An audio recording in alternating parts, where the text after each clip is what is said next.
Like I said, the NSE 20 finally breaking through that 4,000 psychological level today. Finally, we looked at the Friday numbers. Obviously, it was within reach at 4,995, 3,995, down slightly from the previous day, which was 3,997. So for us, it was always a possibility that it's going to clock 4,000. We're happy for that. At least that should give it the light it needs to shine in investors' minds. Let's talk through some of the stocks that got the market there. We did have some movers. TransCentury up 10% in today's trading session. That's really on the back of the fact that they said they'll be selling a stake in the chai, that's the Tanzanian tea packaging firm Chai Bora. What did you make of those news? Well, obviously the market thought that the company was going to get some much-needed liquidity, probably boost its cash position, and hopefully inject in some management through the new equity partners or whoever is going to come in and help boost the value of the share. So I think the market took the news positively, pushing it from 20 to 22. That's 10% up. What are you doing currently with TransCentury right now? Are you buying or selling, or are you buying into this whole story of TransCentury going forward? I'm on hold right now because really TransCentury is for us a long-term play. Right now we think there are better opportunities in the market, companies with much higher ROEs and ROAs. So that's probably what we're looking at right now. There'll be I think time when TCL will become promising when its investments begin to mature. But for now, not quite there yet. Looking at some of the other movers in today's trading session, we had British American Tobacco moving about 68 million shares. What was the interest behind British American Tobacco today? Was it foreigners or locals in that stock today? Actually, it was 68 million shillings worth of shares. Largely foreigners were buying, means locals were selling. It was a pure purchase.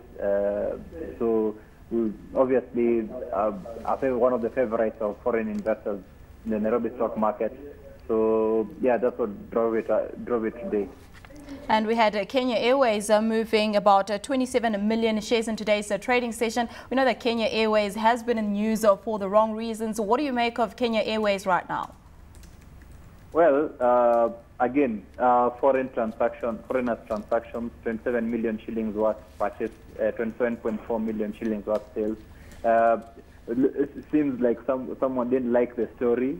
One of our foreigners didn't like the story. One of foreign purchasers liked the story. Perhaps maybe they thought that this is the appropriate time to buy when there's blood on the streets, as they say. So perhaps for me, I think it's an opportunity. Yes, it didn't do too well, but again, for us, it's really an issue of probability. Whilst a lot of the news in the press right now is negative to do with KQ. But when you think about it, cost controls when they're still early in the growth plan might not necessarily be a bad thing. They're having a couple of fights with the unions, but they're having it when they have some cash in they just raised 14 billion the other day. So for us, maybe it's a bit of turbulence, but maybe it will come good in say 1 or 2 years. Definitely a good speculative stock, if you ask me. And what do you make of the shilling right now, sitting at around 84.95 against the dollar? We did have the central bank coming in, mopping up liquidity once again. So could you kindly give us your outlook for the shilling for the week?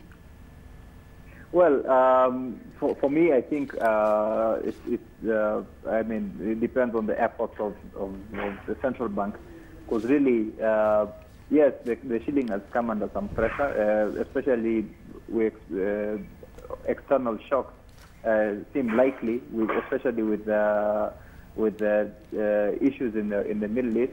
Of course, oil of recent times has kind of rallied, probably boosted by QE3 and whatever other dynamics that that play in the oil market.